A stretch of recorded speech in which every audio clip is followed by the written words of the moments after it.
Hello. New jam.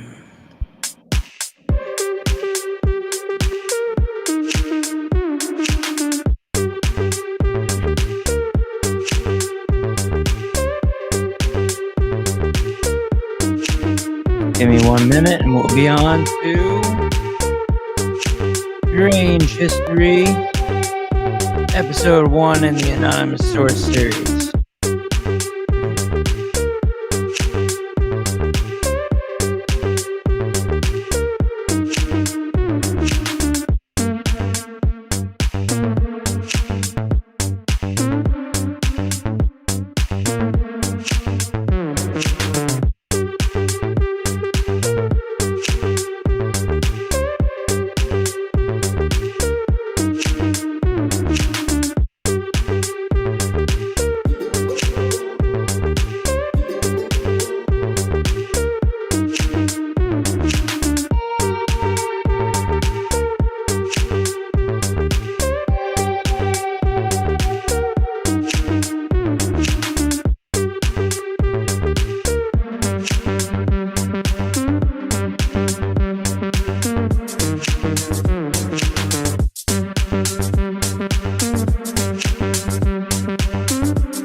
This song is called Anonymous by Doug Taco Music.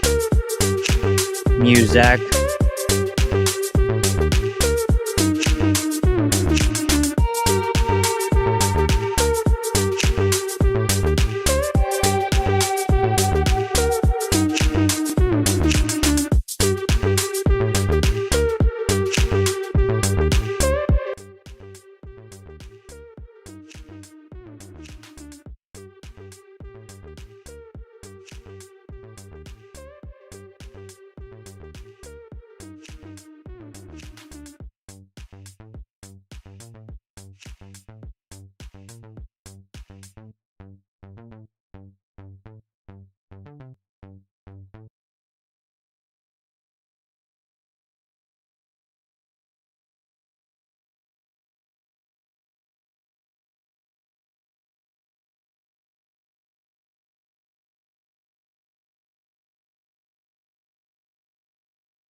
Again, did you see that? This was a test.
See, again, I was muted.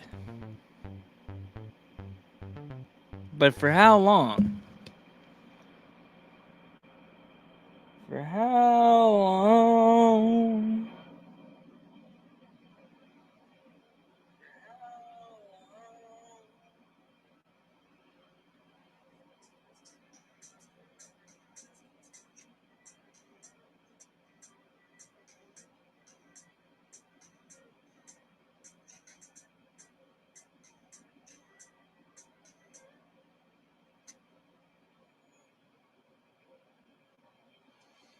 That's so funny because the music stops. Listen. Do you hear the music now? And it's really funny because I just looked at my online on my phone, and it shows I see comments on my phone, but not on here. Please go to my other channel. Go to Anonymous Source channel and see if you can comment from there. I'm not seeing comments. You can hear me now, though. So anyway, Strange History is a popular thing that I like to do. It's a book that is basically what it says. It's stories that are strange from history. And some of them are extremely strange. Some of them not so much. Some of them are just more odd or whatever, but they're very good. Since I'm starting this over here, it's the first time I'm doing this on Anonymous Source, first of all. And it's also going to be new because my channel got deleted that had all these stories in them. So I'll read the back. I read the back before, but I'll read it again. And for anyone who is watching, just remember, if you ever see that red button, this one, that means I'm muted. So if you see the red button, even if I'm not talking and you see the red button, let me know. For some reason, I'm not seeing any comments. I know comments are coming through because I can watch from my cell phone. It's very odd.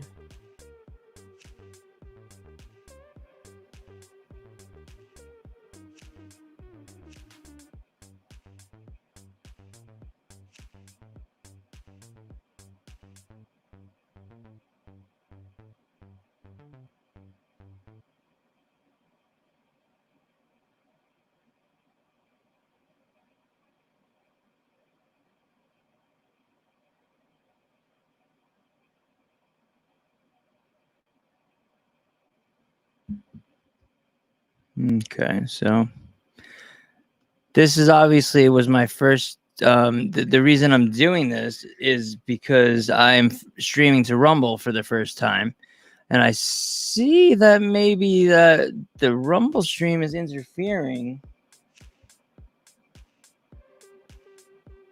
The Rumble stream seems to be interfering,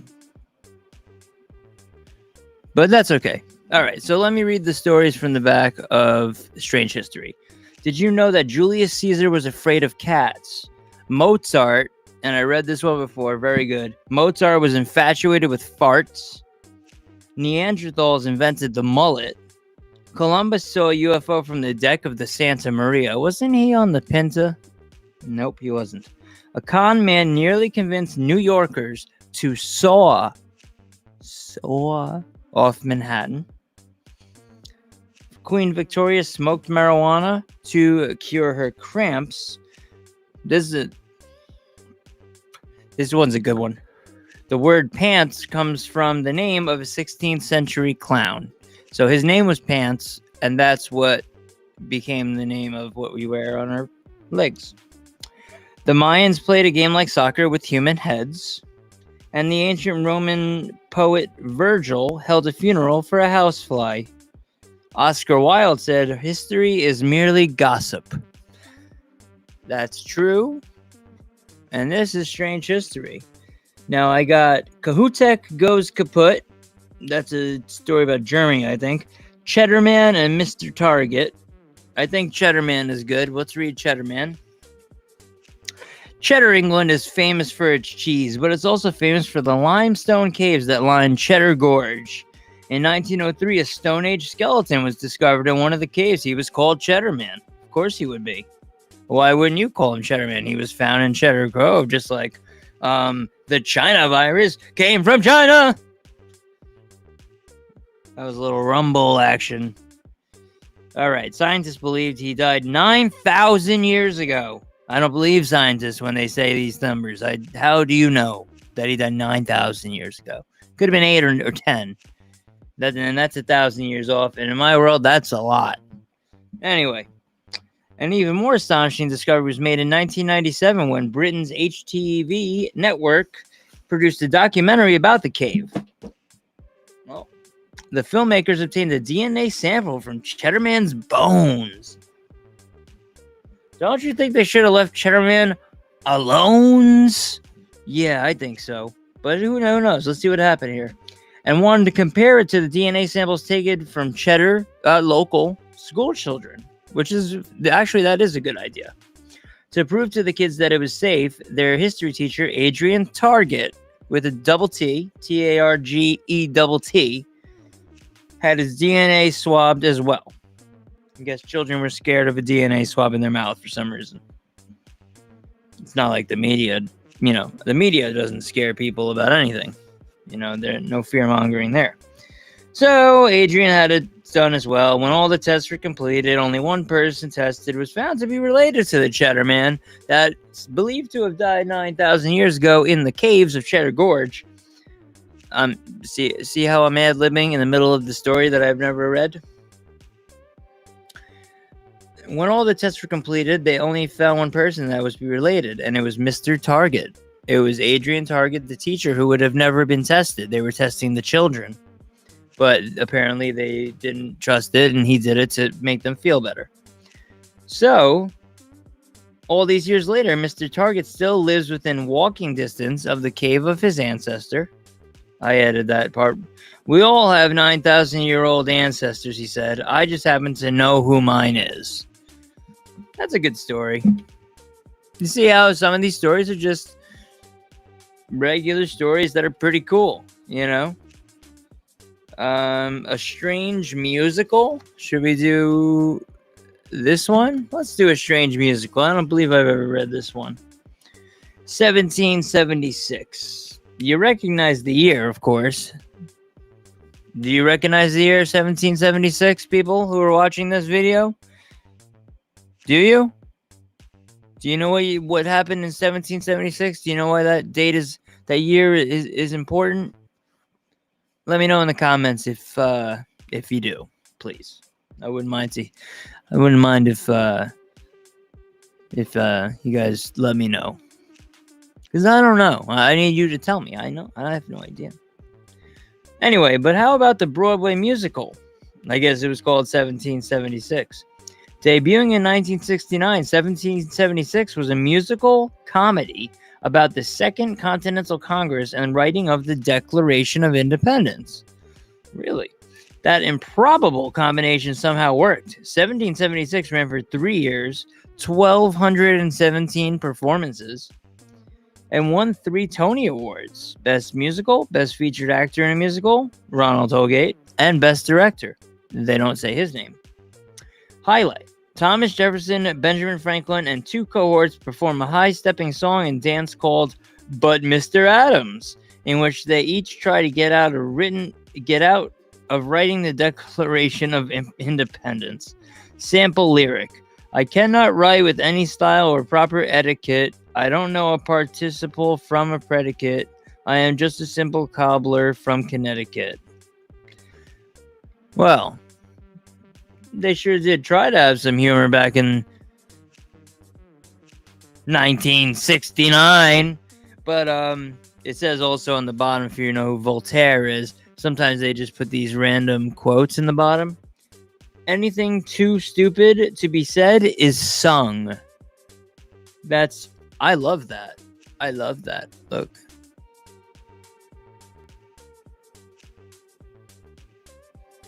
That's actually really cool. All right, what am I at? 15 minutes? Now, see, I'm thinking I got to upload the last anonymous source episode to Rumble. But maybe I'm just going to stream the rest of them from Rumble. I'm just going to leave that one as a a Rumble secret where you have to go to YouTube to find that one. Okay.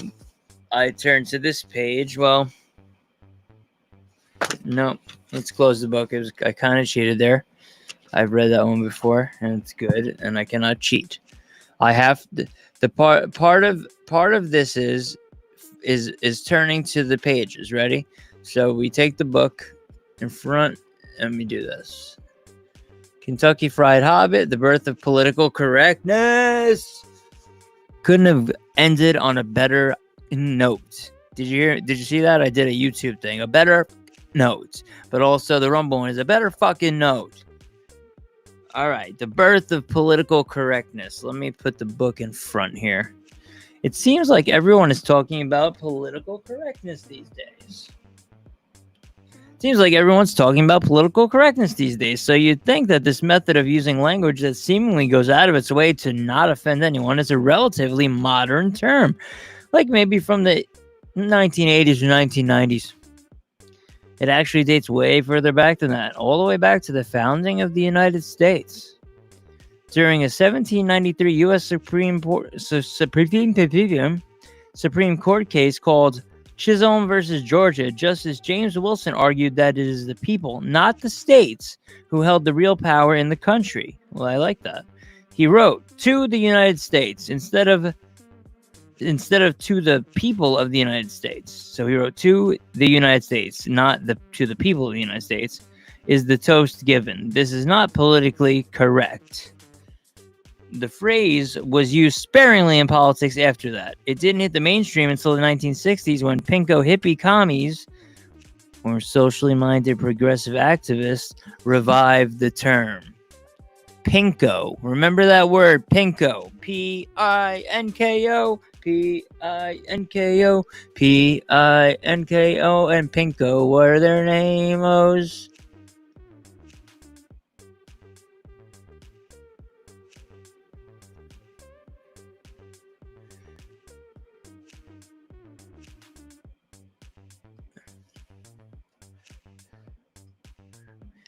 Pinko commies. All right, so that was Strange History on Anonymous Source with JJ. A little special thing. Obviously, I did a couple of things, just testing to see if I was on Rumble. So this is just a Rumble test, of course. Next Strange History will be maybe in a few hours, maybe in a few days. Who knows? I'm very, very spontaneous, if you know what I'm saying. So with that, I will leave you, my friends, with this message while we jam a little bit. Of course, we will bring Wayne Brady up with his white wig, and then we will go over the terms we need to know: anti-whiteism, prejudice against white people, or hostility toward, hatred of, stemming from envy or bigotry; black privilege, undue favoritism, often granted to black people in America due to exploiting grievances about injustices in the distant past, and laying guilt trips on white people in order to subvert equal rights and blind justice. Often stemming from false perceptions of racism, because racists are behind every tree where none exists, or fabricating incidents of racism in order to leverage power over white people. Doesn't that sound familiar? I feel like it does. And so does my man here. Thank you so much for watching, and I hope you all have a great night. Bye-bye.